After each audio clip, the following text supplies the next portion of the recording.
भारताच्या राज्यघटनेला 75 वर्ष पूर्ण होणार आहे। 26 नोव्हेंबरला राज्यघटना आपण मंजूर केली घटना समिती, त्याला 75 वर्ष होतील आणि 26 जानेवारीला घटना आपण स्वीकार केली, त्याला 75 वर्ष होतील।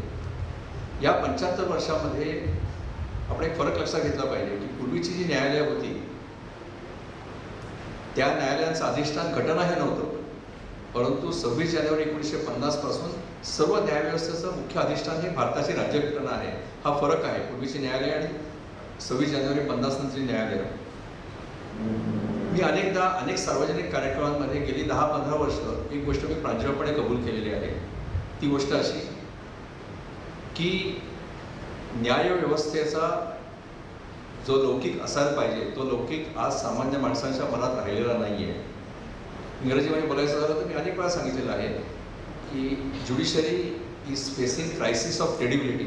कुठेतरी विश्वासार्हतेला न्यायव्यवस्थेचा तडा गेलेला आहे आणि त्याला अनेक कारणं आहेत। त्या कारणांचा उहापोह मी अनेक ठिकाणी केलेला आहे। तर ह्याविषयी विचार करत असताना माझ्या असं लक्षात आलं की एक महत्त्वाचं कारण की ज्यामुळे न्यायव्यवस्थेकडनं ज्या अपेक्षा होत्या स्वतंत्र भारताच्या नागरिकांच्या, त्या अपेक्षा आपण पूर्ण करू शकलो नाही। तसं एक प्रमुख कारण जे मला वैयक्तिक असं वाटतं की आपण तालुका व जिल्हा न्यायालयांना जेवढं महत्त्व द्यायला पाहिजे होतं ते महत्त्व आपण दिलं नाही। ही आपली फार मोठी चूक झालेली आहे असं माझं वैयक्तिक मत आहे। एक साधं उदाहरण द्यायचं झालं तर आपण निकालपत्र बघा, उच्च न्यायालयाने केलेला पत्रव्यवहार बघा किंवा मोठमोठ्या परिषदांमधून वकील लोक बोलतात त्याचं आपण उदाहरण देतो। अनेक वर्ष आपण ह्या न्यायालयाला सबऑर्डिनेट कोर्ट्स, कनिष्ठ न्यायालय, दुय्यम न्यायालय असं आपण संबोधित करत आहोत आणि ती सगळ्यात महत्त्वाची चूक होती असं माझं मत आहे। मी आपल्याला थोडंसं सांगणार आहे, म्हणजे माझा त्याचा सिद्धांत असा आहे की खरं पाहायला गेलं तर आपल्या व्यवस्थेतली, न्यायव्यवस्थेतली, स्वतंत्र भारताच्या न्यायव्यवस्थेतली खरी महत्त्वाची कोर्ट जी आहेत ते सर्वोच्च न्यायालय आणि उच्च न्यायालय नाही, खरी महत्त्वाची कोर्ट ही आपली तालुका आणि जिल्हा न्यायालय आहे। आता का महत्त्वाची आहेत ह्याचे 2-3 कारणं मी आपल्याला सांगतो की न्यायालय का महत्त्वाचे आहे सर्वोच्च न्यायालय आणि उच्च न्यायालयापेक्षा। आपल्यापैकी अनेकांना माहिती असेल नॅशनल ज्युडिशियल डेटा ग्रेड आपल्याकडे आहे।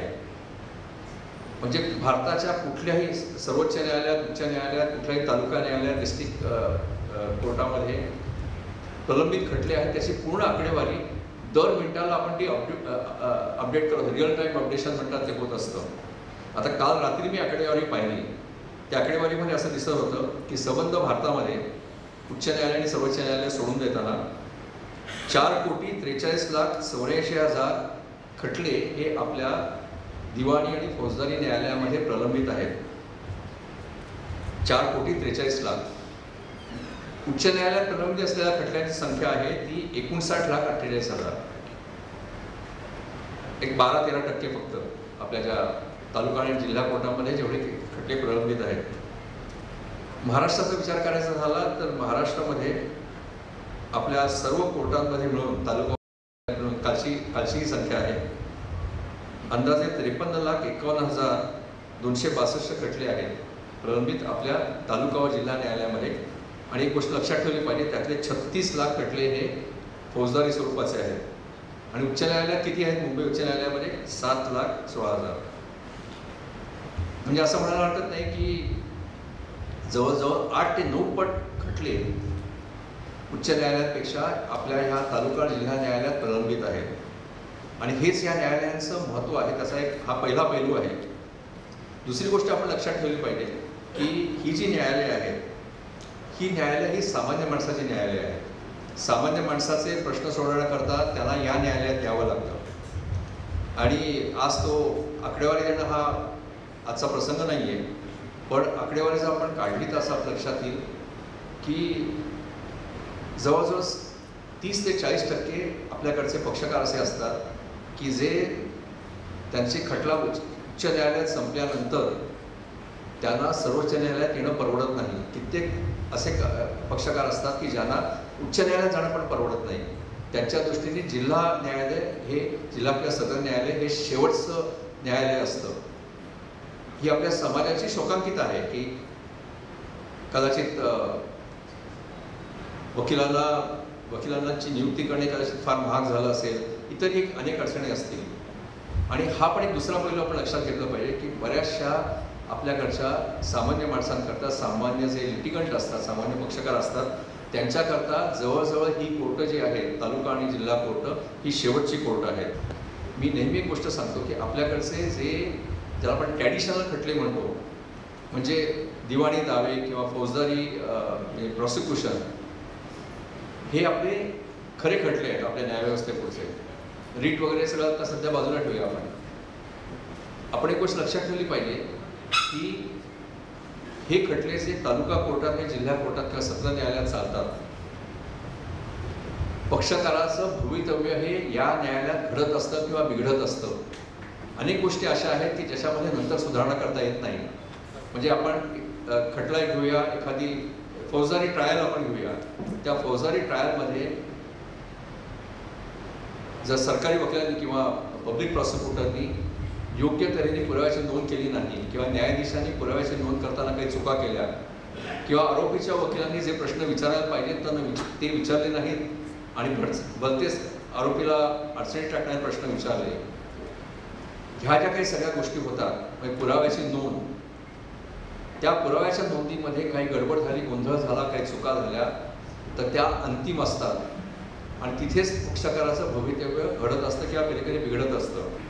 जर एखादा खटला आपल्या तालुका कोर्टामध्ये किंवा जिल्हा न्यायालयामध्ये वकिलांनी व्यवस्थित चालवला तरच कुठेतरी वरच्या कोर्टात गेल्यानंतर त्याला कुठेतरी आशा असते पक्षकाराला की कदाचित त्याच्या बाजूने निकाल होईल.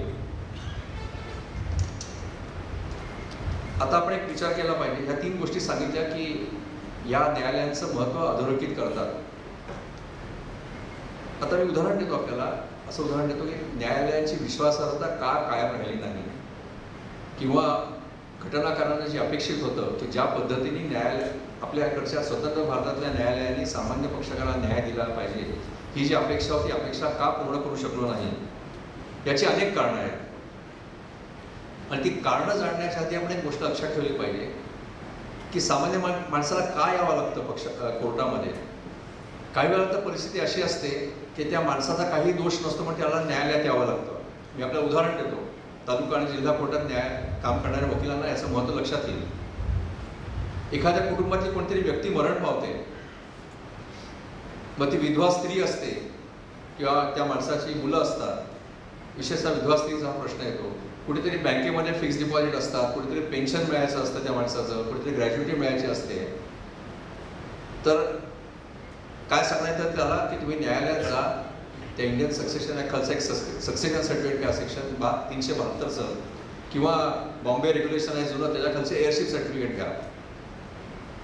आता त्या पक्षकाराचा दोष नसतो, परिस्थिती अशी निर्माण होते की त्याला कोर्टात यावंच लागतं. आज आपल्याकडे आपण विचार करा, न्यायाधीशांना मी एक मुद्दाम सांगतोय, विचार करा की हे साधे खटले असतात, सक्सेशन सर्टिफिकेट, आणि बऱ्याच वेळा असं असतं की हे सक्सेशन सर्टिफिकेटचे खटले दाखल होतात तर एक वारस तो अर्ज करतो पण इतर वारस त्याला नो ऑब्जेक्शन देतात. त्या अर्जाबरोबरच आपण नो ऑब्जेक्शन दाखल करतो, पण असे खटलेही आपल्याकडे वर्षभर 2 वर्षभर प्रलंबित राहतात. मुंबईचे काही वकील मंडळी, त्यांना उदाहरण देतो, आपल्या खरं म्हणजे सक्सेशन ॲक्टला एक सुधारणा व्हायला पाहिजे. सक्सेशन ॲक्टमध्ये अशी प्रोव्हिजन आहे की मुंबई, कलकत्ता आणि मद्रास या शहरांमध्ये कोणाचा मृत्यू झाला आणि त्याच्या वारसांना ज्याचा मृत्यू झाला त्याच्या मिळकतीविषयी स्वतःचा हक्क सांगायचा असेल तर त्याला प्रोबेट किंवा लेटर्स ऑफ ॲडमिनिस्ट्रेशन घेणं कंपल्सरी असतं. आणि म्हणून मुंबई उच्च न्यायालयामध्ये अनेक अर्ज दाखल होतात प्रोबेट किंवा लेटर्स ऑफ ॲडमिनिस्ट्रेशनचे, आणि लोकांना 3-3, 4-4 वर्ष थांबावं लागतं. मला जुनं उदाहरण मी आपल्याला सांगतो, आपल्याला सगळ्यांचे एकेकाळी फार प्रसिद्ध असलेले आणि ज्येष्ठ असे आपले रेल्वे मंत्री मधु दंडवते, त्यांच्या मुलांनी अमेरिकेत बसून एक लेख लिहिला होता की मधु दंडवते गेल्यानंतर त्यांचं एक छोटंसं घर होतं मुंबईत कुठेतरी, म्हणून त्यांना प्रोबेट घ्यावं लागलं. तो प्रोबेटचा अर्ज मुंबई उच्च न्यायालयामध्ये 3 वर्ष प्रलंबित राहिला. तोच प्रकार आपल्या तालुका आणि जिल्हा न्यायालयात होतोय की सक्सेशन सर्टिफिकेट आणि एअरशिप सर्टिफिकेटचा अर्ज 1-1 वर्ष प्रलंबित राहतात. त्यातून नुकसान केवढं होतं बघा. कोणाला तरी पेन्शन मिळायचं असतं, कोणाला तरी ग्रॅज्युटी मिळायची असते, ती त्याला मिळत नाही. आता ह्या कारणामुळे कुठेतरी आपण बदनाम होत असतो. दुसरी एक महत्त्वाची गोष्ट अशी झालेली, आपल्या समाजातल्या होणाऱ्या बदलांचं ते एक प्रतीक आहे असं मी नेहमी म्हणतो. आज आपल्या न्यायालयांमध्ये प्रचंड प्रमाणामध्ये मॅट्रिमोनियल डिस्प्यूट, वैवाहिक विवाहाविषयक जे वाद असतात त्या वादातून उद्भवणारे खटले प्रचंड प्रमाणात दाखल व्हायला लागलेले आहेत. आणि आपणही कित्येकदा आपण म्हणजे आपले लोकनियुक्त प्रतिनिधी आपलेच म्हटले पाहिजेत ते बराच वेळा विचार न करता आपण नवीन कायदे आणतो. आता एक डोमेस्टिक व्हायलन्स ॲक्ट आला. आज अशी परिस्थिती आहे की नवरा बायकोमध्ये काही वादविवाद झाले. खरं म्हणजे आपल्या समाजात अशी यंत्रणा पाहिजे की न्यायालयात येण्यापूर्वीच काहीतरी त्यांना कोणतरी समजावून सांगितलं पाहिजे, त्यांचं मीडिएशन झालं पाहिजे, कन्सिलिएशन झालं पाहिजे आणि त्यांना कुठेतरी प्रतिबंध केला पाहिजे न्यायालयात जाण्यापासून. ते होत नाही आपल्याकडे. आज एक वाद झाला, त्या वादातनं किती खटले तयार होतात आपण बघा. एक तो हिंदू मॅरेज ॲक्ट खालचा एक रेस्टिट्यूशन ऑफ कॉन्ज्युगल राईट्सचा खटला, एक डायव्हर्सचा खटला, एक डोमेस्टिक व्हायलन्स ॲक्ट खालचा एक अर्ज केला जातो सेक्शन 12 खाली, एक 125 खाली मेंटेनन्सचा अर्ज केला जातो. मुलं असतील तर आणखीनच दुर्दैवाची परिस्थिती असते, मग कस्टडी पिटिशन केला जातो. नवीन प्रकारचे खटले आता सुरू झालेत, आमच्याकडे येतात म्हणून सांगतो. आता व्हॉट्सअप वापरतात नवरा बायको आणि व्हॉट्सअपवर त्यांचं जे काय संभाषण होतं म्हणून आता IT ॲक्ट खालचा एक गुन्हा दाखल होतो हल्ली त्या संभाषणाच्या आधारावरचा.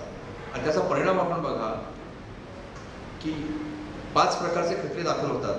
त्या 5 प्रकारच्या खटल्यात असे revision, writ petition, 482 petition, appeal, second appeal आणि मग सुप्रीम कोर्टात मग ट्रान्सफर अर्ज. म्हणजे एक वैवाहिक विषयात वाद झाला, त्या वादातून आज निरनिराळ्या कोर्टांमध्ये 25 खटले तयार होतात. आणि तिथेही आपण कुठेतरी कमी पडतोय. आणि कमी पडतोय कारण आहेत का? न्यायाधीशाने वकिलाला दोष देत नाही. आपल्याला माहिती असेल की हिंदू विवाह कायदा आहे, मला वाटतं त्याच्यामध्ये असं कुठेतरी लिहिलं आहे की हे सगळे खटले ते 1 वर्षात निकाल व्हायला पाहिजेत. किंवा डोमेस्टिक व्हायलन्स ॲक्ट खाली मला वाटतं 6 महिने लिहिलेलं आहे. आता जे आपले विधायक आहेत ते असे का कायदे करतात मला समजत नाही, पण ते करतात. दुसरी गोष्ट आपल्याला सांगतो, मग अशी जयभावी साहेबांनी उल्लेख केला. अजून एक गोष्ट अशी आहे की ज्याच्यामुळे आपल्यावर खूप टीका होते. जसं वैवाहिक विषयक कायदे आहेत त्याचे ते खटले दाखल होतात, अतिशय विलंब लागतो त्याला. आणि त्या विलंबाचा परिणाम असा होतो की जेव्हा कधीतरी कोणतरी तडजोड घडवून आणण्याचा प्रयत्न करतो तोपर्यंत त्या दोन्ही पक्षकारांकडे विलक्षण अशी कटुता निर्माण झालेली असते. मग नवरा किंवा बायको असं म्हणत असतं, मी आता ह्या माणसाला धडा शिकवणार किंवा या स्त्रीला मी धडा शिकवणार, अशी मनोवृत्ती निर्माण होते. त्याच्यामुळे मग तडजोड करायला उशीर झाला असला तडजोडी होत नाही. अजून एका गोष्टीमध्ये आपण मागे पडतो, जयभावी साहेबांनी याचा आवर्जून उल्लेख केला, ते म्हणजे दरखास्त, एक्झिक्युशन ॲप्लिकेशन. एखादा माणूस न्यायालयात का येतो, का दिवाणी दावा दाखल करतो की त्याला असं वाटतं आपल्या बाजूने हुकूमनामा झाला पाहिजे, डिग्री मिळाली पाहिजे. आता ही डिग्री मिळाल्यानंतर पुढचा जो प्रकार सुरू होतो, जो कार्यक्रम सुरू होतो आपल्याकडे एक्झिक्युशनचा, एक तर कसं असतं आपल्या न्यायाधीशांना त्यांच्यावरच्या कामाच्या ताणामुळे बऱ्याच वेळा ते दरखास्तीकडे लक्ष दिलं जात नाही. दरखास्ती ज्या प्रमाणात त्याचा निकाल करायला पाहिजे त्या प्रमाणात लक्ष दिलं जात नाही. त्याचं एक कारण असं होतं की जर दरखास्तीचा अर्ज त्यांनी निकालात काढला तर जे वेटेज मिळायचं वेटेज कमी होतं. मग 2018 साली आम्ही ते वेटेज पण वाढवलं मुंबई उच्च न्यायालयाने. परंतु हे दरखास्त हे प्रकरण असं आहे की ज्याला इतका वेळ लागतो. आपल्या महाराष्ट्रात एक गमतीचा भाग म्हणून सांगतो, फारसं गांभीर्याने घेऊ नका. महाराष्ट्रामध्ये एक मोठं प्रसिद्ध शहर आहे, तर त्या शहरातल्या काही वकिलांची अशी ख्याती आहे की ते जर जजमेंट रिटर्नकरता हजर झाले तर 10 वर्ष एक्झिक्युशन होऊ शकत नाही. म्हणून मी तरुण वकील असताना आमचे ज्येष्ठ वकील सांगायचे की त्या शहरात जर समजा एखाद्याला दरखास्त दाखल करायची असेल, त्याचा वकील सांगायचं तू असं कर, माझ्याबरोबर त्या विवेकशील वकिलांना पण वकीलपत्र देऊन ठेवू, म्हणजे ते विरुद्ध बाजू करता येणार नाही. आता ह्यामुळे आपल्या न्यायव्यवस्थेची बदनामी होते. दुसरा एक विषय जो मी अनेक वेळा मांडलेला आहे, राज्यकर्त्यांपुढे पण मांडलेला आहे. आपल्याकडे सेक्शन 54 आहे सिव्हिल प्रोसिजर कोडमध्ये. जर ॲग्रिकल्चरल लँड असेल किंवा लँड सब्जेक्ट मॅटर रेव्हेन्यू असेल, त्याच्यात जर पार्टिशनची डिग्री झाली तर प्रिसेप्ट म्हणून ते रेव्हेन्यू व्हॅल्याकडे पाठवावं लागतं.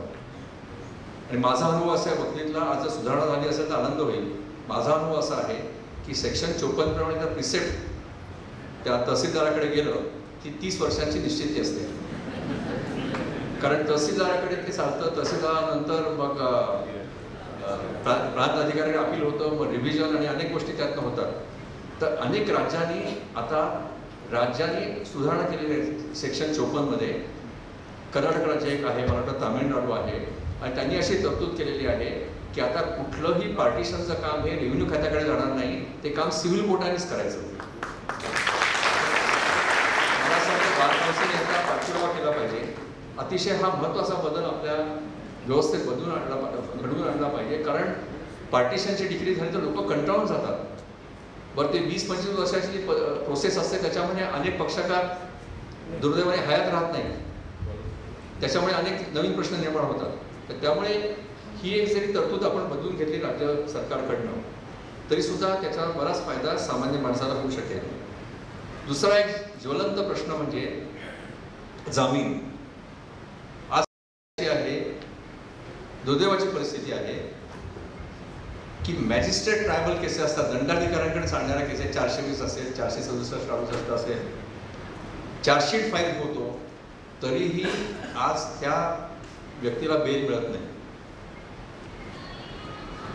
एक दुर्दैवाची गोष्ट अशी आहे की आता सर्वोच्च न्यायालयातलं आमचं महत्त्वाचं काम काय असतं तर बेल ॲप्लिकेशन येणारे एस.एल.पी रोज आम्ही त्या दर सोमवार आणि शुक्रवारी त्याचा निकाल करत असतो.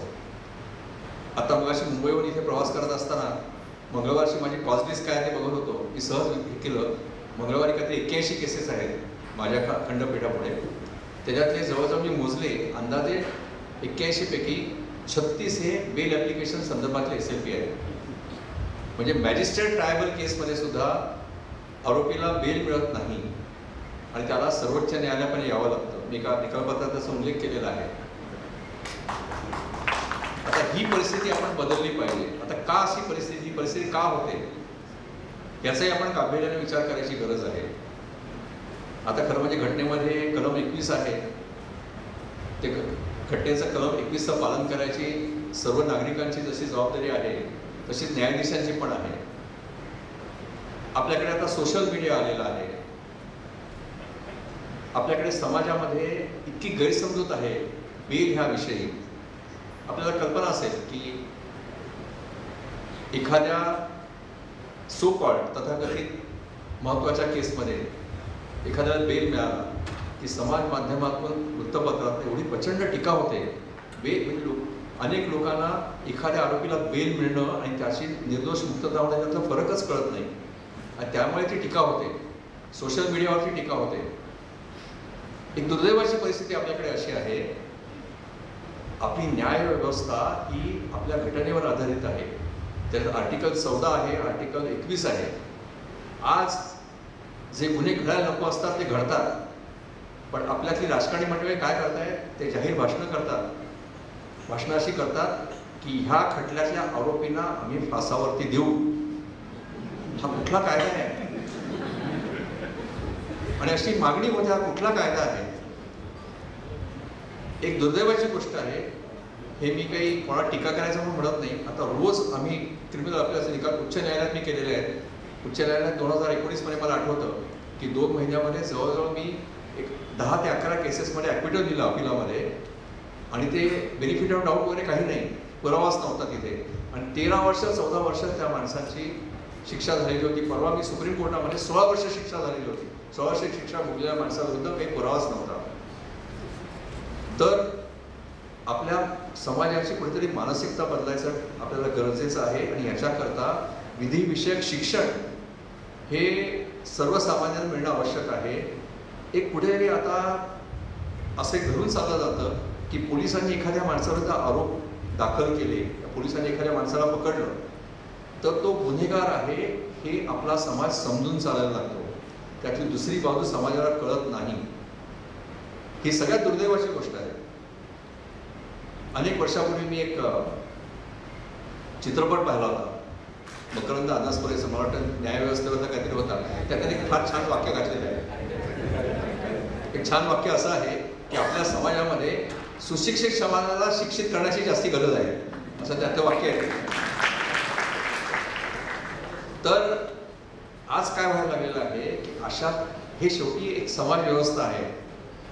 आपण पेपरातले लेख वाचतो, आपण सोशल मीडियावरचे लेख वाचतो आणि शेवटी न्यायाधीशा माणूस आहे, न्यायाधीश स्त्री असते आणि कुठेतरी ते मनामध्ये ते दडपण यायला लागतं की एकीकडे समाजात उद्रेक झालेला आहे की ह्या माणसाने काहीतरी प्रचंड वाईट गुन्हा केलेला आहे आणि मग त्याला आपण कसं सोडायचं, असं कुठेतरी मला म्हणजे न्यायाधीशांच्या पण ती शंका यायला लागते. यायला नको पण यायला लागते, कारण ही आजची आपल्या समोरची एक परिस्थिती आहे आणि त्याचा आपण गांभीर्याने विचार केला पाहिजे. मला असं आवर्जून सांगावं असं वाटतं की एक गोष्ट अगदी नक्की आहे की समाजामध्ये अतिशय वाईट अशा तऱ्हेचे गुन्हे घडतात जे घडायला नको.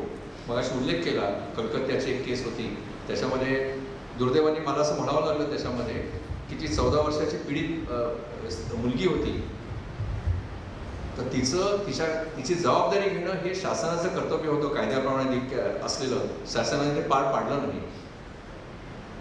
दुर्दैवी गोष्टी असतात, पण आपण एक गोष्ट लक्षात ठेवली पाहिजे, एक सुशिक्षित समाज म्हणून आपण एक गोष्ट लक्षात ठेवली पाहिजे की आपण काय मागणी करायला पाहिजे की एखादा गुन्हा घडला तर त्या गुन्ह्यातून जो खटला निर्माण होतो त्या खटल्याचा निकाल लवकरात लवकर पण निपक्षपातीप्रमाणे पद्धतीने झाला पाहिजे, अशी आपण मागणी केली पाहिजे. आणि खरे गुन्हेगार असतील त्यांना शिक्षा झाली पाहिजे. पोलिसांनी जे गुन्हेगार समजून त्यांना आरोपी म्हणून ठरवलेलं आहे ते काही खरे गुन्हेगार असतात असं नाही, आपण अनेक खटल्यांमध्ये बघतो. तर कुठेतरी समाजाचीच मानसिकता बदलायची आता गरज निर्माण झालेली आहे.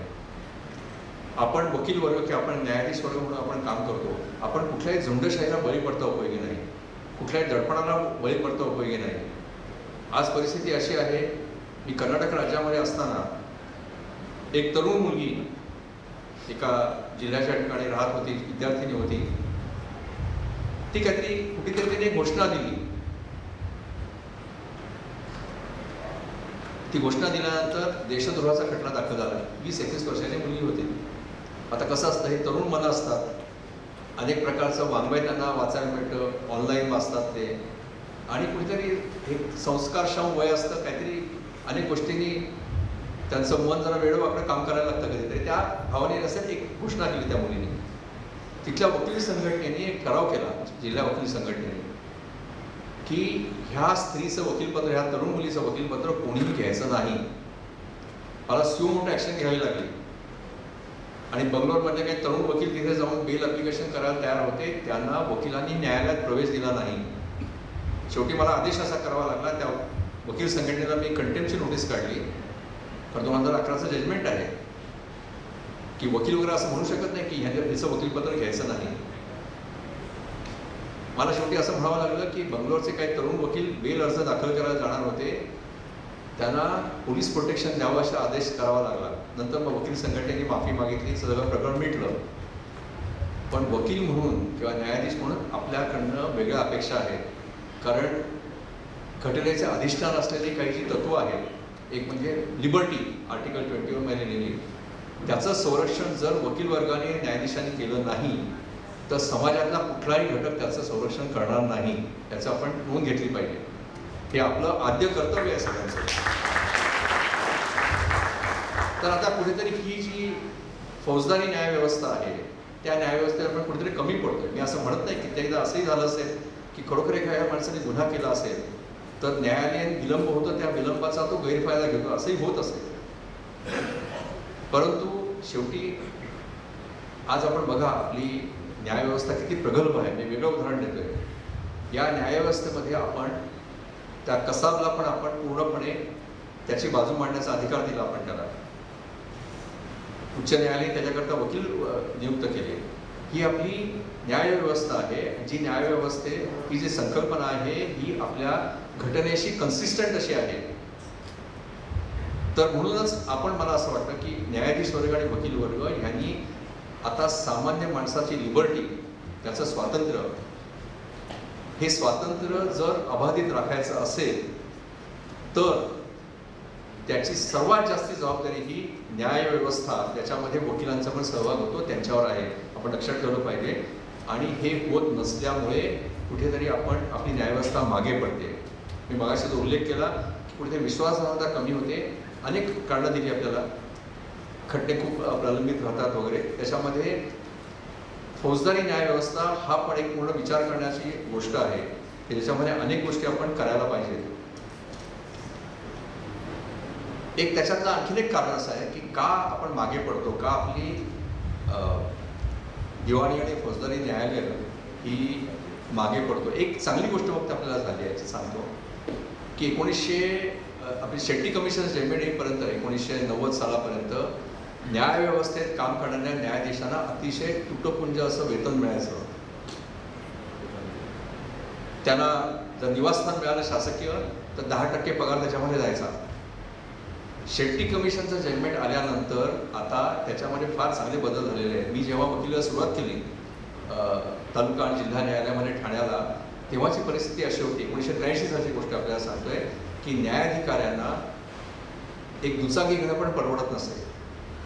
आज त्यात एवढा बदल झालेला आहे आज, आणि चांगला बदल झालेला आहे, त्याचं स्वागत केलं पाहिजे. की आज एखादा तरुण वकील 25व्या वर्षी, 26व्या वर्षी, 27व्या वर्षी, ज्याला वकिलीचा फारसा अनुभव पण नसतो, तो दिवाणी न्यायाधीश झाल्यानंतर आज त्याची टेक होम सॅलरी म्हणतो, म्हणजे सर्व कर वगैरे वजा जातात, आज त्याला 55,000 रुपये मिळतात. ही अतिशय चांगली गोष्ट झालेली आहे. आणि अनेक आता परवा चंद्रचूड साहेबांचं जजमेंट आलं त्याप्रमाणे काय ते 10,000 रुपये चालकासाठी, चालक नियुक्त करण्याकरता त्याला अलाउन्स मिळतो. अशा अनेक अलाउन्स मिळायला लागले. मुलांच्या शिक्षणाकरता अलाउन्स मिळतो. ही फार चांगली गोष्ट झालेली आहे. जी पूर्वीच व्हायला पाहिजे होती ती आता झालेली आहे. म्हणजे आता तुम्हाला सांगायला हरकत नाही, आता काही IAS आणि IPS अधिकारी हल्ली याच्याबद्दल तक्रार करत असतात. त्यांचं म्हणणं असं असतं की खूप अभ्यास करून, अनेक वर्ष अभ्यास करून, UPSCची परीक्षा देऊन जेव्हा एखाद्या IAS किंवा IPS अधिकारी नियुक्ती होते, ते त्याला पहिला पगार मिळतो काही 70,000 किंवा 72,000 रुपये असतो. त्यापेक्षा 20,000 रुपये जास्ती हे आपल्या न्यायदंडाधिकाऱ्यांना किंवा दिवाणी न्यायाधीशांना मिळत असतात. हा एक चांगला बदल झालेला आहे. आणि मला नेहमी मी सांगतो, मी भारतभरातल्या जवळजवळ प्रत्येक राज्यातल्या ज्युडिशियल अकॅडमीमध्ये मी न्यायाधीशांना शिकवण्याचं काम करतो किंवा त्यांच्याशी सुसंवाद साधण्याचं काम करतो. मी त्यांना सगळ्यांना सांगतो की आता तुमच्यावरची जबाबदारी वाढलेली आहे.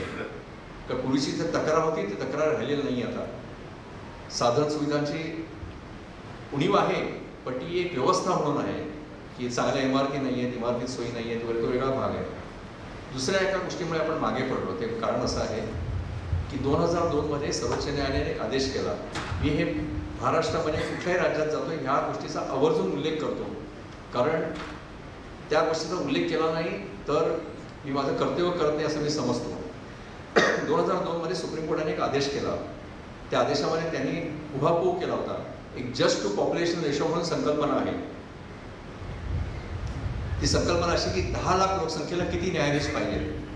त्यावेळेला त्या सर्वोच्च न्यायालयाच्या आदेशामध्ये याचा उल्लेख आहे.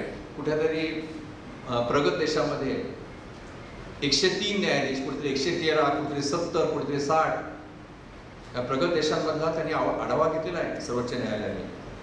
तेव्हा आपल्याकडे काहीतरी 16 किंवा 17 न्यायाधीश 10 लाख लोकसंख्या अशी परिस्थिती होती. 13 होती. तर सर्वोच्च न्यायालयाने असं म्हटलं की 10 वर्षामध्ये हे प्रमाण 50 वर आलं पाहिजे. 50 न्यायाधीश 10 लाख लोकसंख्येला. तर आज आपण पाहिलं डिसेंबर 2023 मध्ये न्याय खात्याच्या मंत्र्यांनी लोकसभेपुढे एका प्रश्नाला उत्तर दिलं. त्या प्रश्नाला उत्तर देताना असं म्हटलं की संख्या आज 21 आहे. जी 2012 मध्ये 50 असायला पाहिजे होती, 10 लाख लोकसंख्येला 50 न्यायाधीश असायला पाहिजे होती, ती आज 21 आहे. आणि ह्याच्याबद्दल कोणी काही खंत व्यक्त करत नाही, कोणी काही प्रयत्न करत नाही. आणि उदाहरण आपल्याला देतो. आता रायगड जिल्ह्याची आकडेवारी आज सकाळी मी पाहिली नॅशनल ज्युडिशियल डेटा ग्रिडवरती. तर रायगड जिल्ह्यामधल्या निरनिराळ्या न्यायालयांमध्ये सुमारे 1,03,000 खटले प्रलंबित आहेत. त्यापैकी जवळ 57,000 हे फौजदारी स्वरूपाचे आहेत. मला वाटतं आपल्याकडे 52 न्यायाधीश सध्या आहेत. आपण हिशोब करा, जर प्रत्येक न्यायाधीशाला 2,000 खटले दिले तर आपला जो उद्देश आहे की लवकरात लवकर न्याय मिळाला पाहिजे, उद्देश कसा साध्य होणार याचा आपण गांभीर्याने विचार करायला पाहिजे. अजून एक गोष्ट होत होती. ती गोष्ट अशी होत होती की आम्ही उच्च न्यायालयात बसून असे एक आदेश द्यायचो की अमुक सत्र न्यायालय आहे, या खटल्याचा निकाल तुम्ही 6 महिन्यात करा, 2 महिन्यात करा, 3 महिन्यात करा. मी उच्च न्यायालयात असताना मी कधीही असा आदेश केला नाही. कारण माझं मत असं होतं, उच्च न्यायालयात बसून आम्ही स्वतः जे करू शकत नाही ते दुसऱ्याला सांगण्याचा आम्हाला अधिकार नाही. पण माझ्या सुदैवाने 5 जणांच्या खंडपीठामध्ये मला बसायची संधी मिळाली.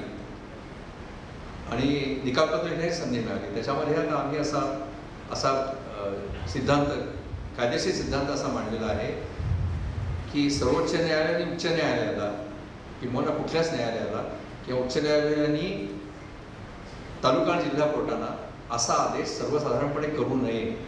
अगदी काही गंभीर परिस्थिती असेल, काही ज्याला आपण एक्सेप्शन म्हणतो, त्या एक्सेप्शनल केसमध्ये ते करावं. याचं कारण असं होतं की मी जेव्हा उच्च न्यायालयापासून आदेश करतो की ह्या कोर्टाने या खटल्याचा निकाल 6 महिन्यात करावा, तो खटला असतो 2023 सालचा. आणि त्याच न्यायाधीशांकडे 2010 पासूनचे खटले प्रलंबित असतात. त्यामुळे होतं असं की ज्या कोणाची क्षमता असते वरच्या न्यायालयात जायची, घटनात्मक न्यायालयात जायची, त्याला असा आदेश मिळतात आणि बाकीचे जे पक्षकार असतात ते शांतपणे त्या मोठ्या हम कतार में है असं म्हणतो, त्या कतारीत उभे राहतात ते. तर ही पण परिस्थिती बदलायला पाहिजे, ती बदलेल असा माझा विश्वास आहे. कारण शेवटी कसं आहे की ह्या व्यवस्थेमध्ये काहीतरी एक ज्याला म्हणतो आपण ज्याला इक्विटी म्हणतो, इक्विटेबल डिस्ट्रीब्युशन पाहिजे कामाचं. तसंच जेव्हा न्यायाचा प्रश्न येतो तर कुठल्या खटल्यांना आपण प्रायोरिटी द्यायची, त्याची पण एक पॉलिसी असली पाहिजे. नुसतं कोणाला तरी वाटतं की हा खटला लवकर संपवा, पण लवकर संपवता उपयोगी नाही. आणि त्यात आता अजून एक गोष्ट म्हणजे एका गोष्टीची आपल्याकडे भर पडली, ती म्हणजे आपण निगोशिएबल इन्स्ट्रुमेंट्स ॲक्टला एक अमेंडमेंट आणली 138. म्हणजे असं पण म्हणून म्हणायचो की सिव्हिल रॉंग असतं, चेक बाउन्स झाला सिव्हिल रॉंग असतं, ते आपण आता तो फौजदारी गुन्हा करून टाकला आपण त्याचा. आज कुठल्याही महानगरामध्ये आपण जा, मुंबई असो, पुणे असो, बंगलोर असो, चेन्नई, कुठलेही जा, आज जी आपली दंडाधिकाऱ्यांची न्यायालय आहेत 40% खटले 138चे असतात. आता हे पण बदल आपल्याला स्वीकारावे लागतात, कारण ज्यांना कायदे करायचा अधिकार दिलेला आहे घटनेने ते लोक हे कायदे करत असतात. तरी पण मला असं नेहमी वाटतं की अशा तऱ्हेच्या कायद्यांचा आपण फेरविचार केला पाहिजे. आणि म्हणूनच मला असं वाटतं की ह्या सगळ्या ज्या बाबी आहेत ह्याच्यावर आपण गांभीर्याने विचार केला पाहिजे. ह्याच्यामुळे कुठेतरी आपली तालुका आणि जिल्हा न्यायालय जिथे सामान्य माणसाला न्याय मिळतो ती न्यायालय कुठेतरी मागे पडत आहे. अजून एक गोष्ट जी सुदैवाने महाराष्ट्रात फारशी होत एकदा झाली होती, ती म्हणजे वकिलांनी न्यायालयाच्या कामकाजावर बहिष्कार घालणं. मला असं वाटतं सुप्रीम कोर्टाचे 3 निकाल आहेत त्याच्याबद्दल की हे बेकायदेशीर आहे, हा कंटेम्प्ट ऑफ कोर्ट आहे.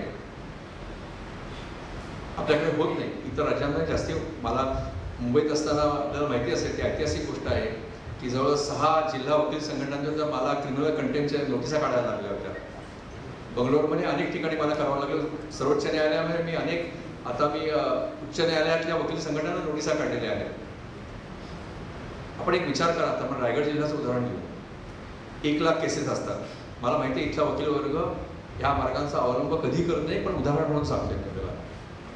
1 लाख केसेस असतात, 50 न्यायाधीश आहेत. प्रत्येक न्यायाधीशाच्या डेली बोर्डावरती, डेली कॉजलीस म्हणतात, 50-60 खटले असतील. एक दिवस वकिलांनी बहिष्कार घातला तर 2,500 ते 3,000 केसेसना तारखा पडतात. आपण नुकसान कोणाचं करतो? आपण नुकसान करतो हे पक्षकारांचं करतो. नुसतं पक्षकारांचं नुकसान होत नाही, याच्यामध्ये न्याय व्यवस्थेचं नुकसान होतं असं आपण लक्षात घेतलं पाहिजे. कित्येकदा असे अनेक वेळा प्रसंग घडतात की काहीतरी कारण असतं वकिलांना, सामाजिक प्रश्न असतो, सामाजिक प्रश्न एखादा उपस्थित झालेला असतो. काही वेळेला न्यायाधीशात किंवा न्यायव्यवस्थेबद्दलचे त्यांच्या काही अडचणी असतात, त्यांचे काही ग्रीव्हन्सेस असतात. पण त्याचा राग आपण संस्थेवर काढू नका, त्याचा राग आपण पक्षकारांवर काढायला नको. कारण तो राग जर काढला तर आपण अजून मागे पडत जाऊ. आणि दुर्दैवाने सर्वोच्च न्यायालयाची 2-3 निकालपत्र येऊन सुद्धा आपण तिथे कुठेतरी मागे पडतोय. अजून 2-3च गोष्टी आपल्याला सांगायच्या आहेत. दुसरी एक महत्त्वाची गोष्ट म्हणजे एक गोष्ट आपण लक्षात ठेवली पाहिजे की कोर्टाचा जो वेळ असतो, तो कोर्टाचा वेळ हा अतिशय मौल्यवान असतो. आणि मौल्यवान का होतो? खरं पाहायला गेलं तर सर्वोच्च न्यायालयाच्या निकालाप्रमाणे खरोखर 50 न्यायाधीश आले 10 लाख लोकसंख्येला. आपण सर्वसाधारणपणे गणित केलं तर प्रत्येक न्यायालयापुढे प्रत्येक दिवशी फक्त 15 ते 20 खटले असतील. त्या 15 ते 20 पैकी कुठलाही न्यायाधीश एक 10 ते 12 खटले निकाल काढू शकतो. आज ते नाही आहे. त्यामुळे वकील वर्गाची एक महत्त्वाची जबाबदारी अशी आहे की न्यायालयाच्या वेळेचा आपण सन्मान केला पाहिजे. एकही मिनिट आपल्या न्यायव्यवस्थेत आपण वाया जाता उपयोगी नाही. आणि म्हणूनच मला असं वाटतं की मुदती घेणं, ॲडजस्टमेंट घेणं याविषयी वकिलांनी फेरविचार करायची गरज आहे.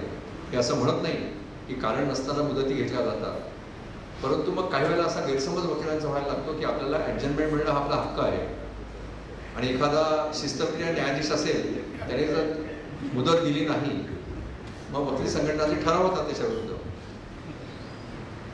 हे पण आपल्याला कुठेतरी बदलावं लागेल. आपल्या न्यायव्यवस्थेत जर चांगलं काम करायची इच्छा असेल ते कुठेतरी बदलावं लागेल.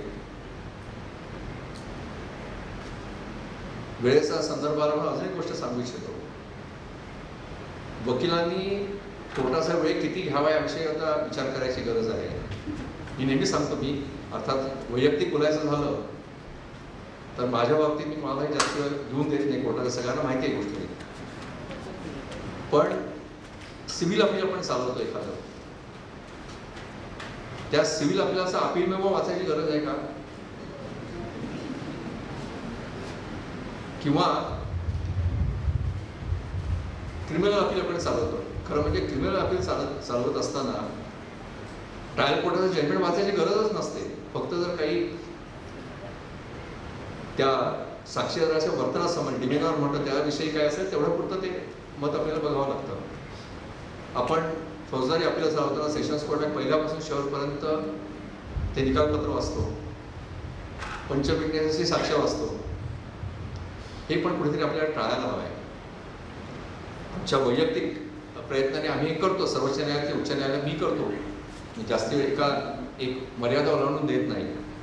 दुसरी आता गोष्ट अशी व्हायला लागलेली आहे की पूर्वी मी ज्या वकिलाला सुरुवात केली तेव्हा आमचे सिनियर आम्हाला सांगायचे की अरे हा काय सेक्शन 20 स्पेसिफिकली ॲक्टवरचा काहीतरी मुद्दा आहे, तुम्ही केस लॉ काढा. केस लॉ कसा काढायचा त्यावेळेला की कॉमेंट्री काढायची, कॉमेंट्रीमध्ये ते लिहून घ्यायचं हाताने, सायटेशन डायजेस्ट काढायचे आणि मग ते लॉ रिपोर्ट काढायचे.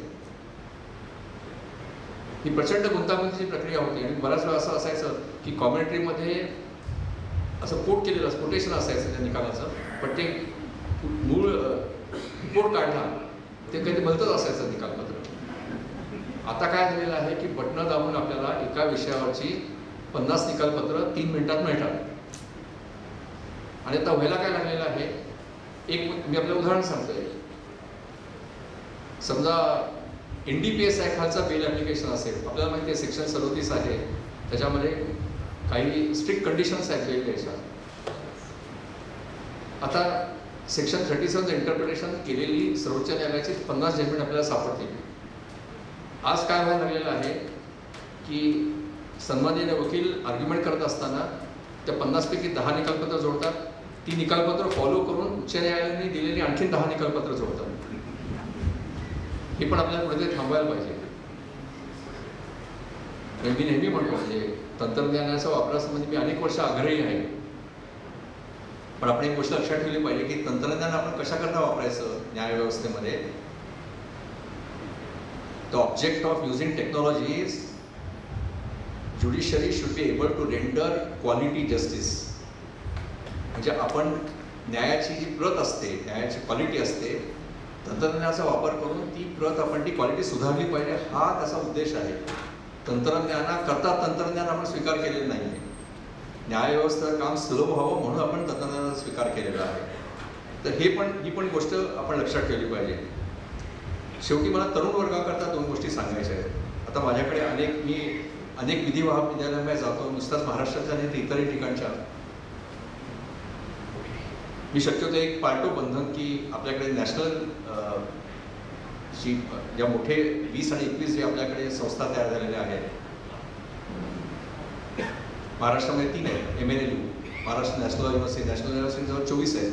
मी शक्यतो नॅशनल लॉ युनिव्हर्सिटीत जायचं टाळतो आणि आपली सामान्य जी विधी महाविद्यालय तिथे मी मुद्दाम जातो, कारण तिथल्या विद्यार्थ्यांनी सुसंवाद करणं फार गरजेचं असतं. तर एक असा सूर मला नेहमी दिसतोय तरुण विद्यार्थ्यांकडनं, किंवा काही तरुण वकिलांच्या मनात असं कुठेतरी मला नेहमी दिसतं की जे तरुण वकील हे तालुका न्यायालयात काम करतात किंवा जिल्हा न्यायालयात काम करतात त्यांच्या मनामध्ये कुठे न्यूनगंड निर्माण होतो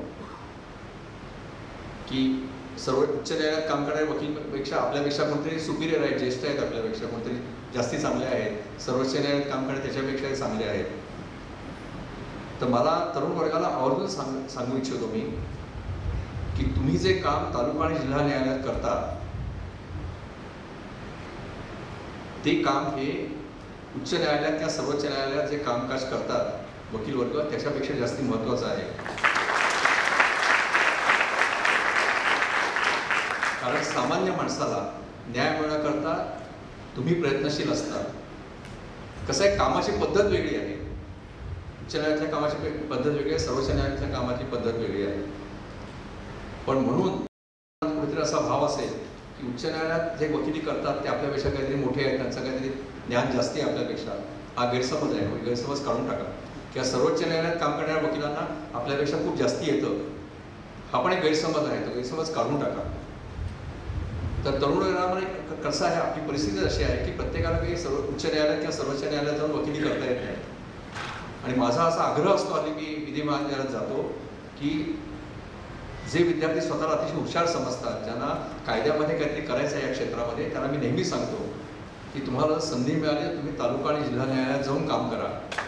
कारण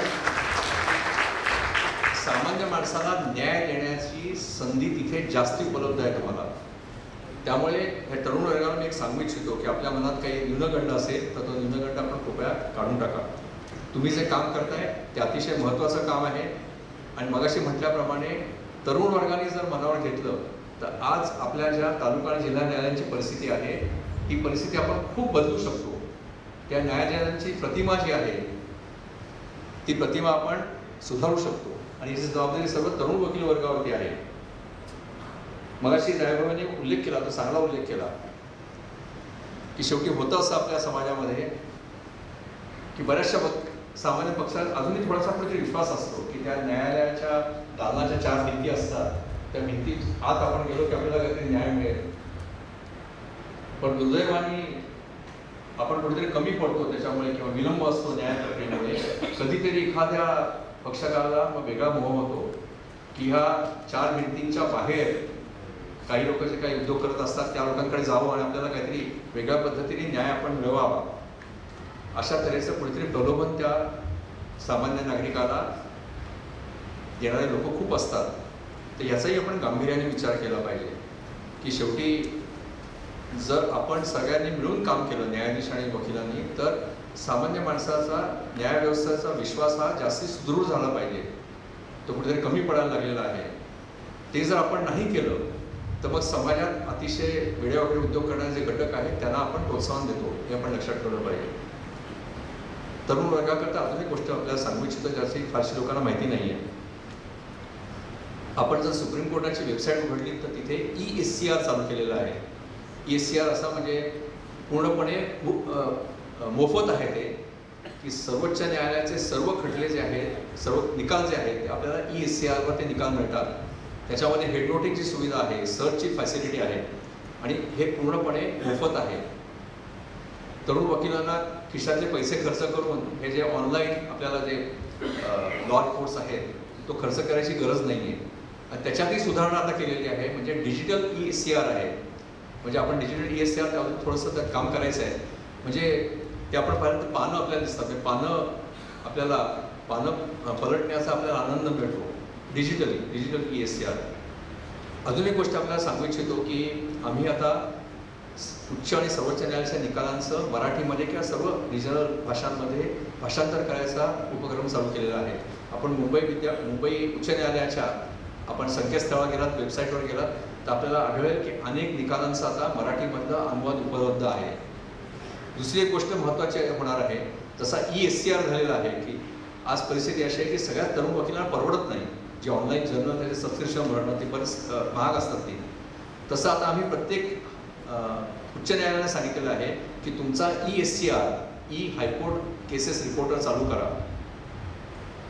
मला वाटतं दिल्लीने चालू केलेलं आहे, कर्नाटकमध्ये चालू झालेलं आहे, अजून 2-3 राज्यात चालू झालेलं आहे आणि माझ्या माहितीप्रमाणे 2025 पर्यंत आपल्या मुंबई उच्च न्यायालयात ते चालू होईल. तर ह्या सुविधांचा लाभ आपण घेतला पाहिजे, हे मला आपल्याला आवर्जून सांगायचं आहे. आणि शेवटची गोष्ट म्हणजे अनेक ज्येष्ठ वकील इथे आहेत, न्यायाधीश इथे आहेत.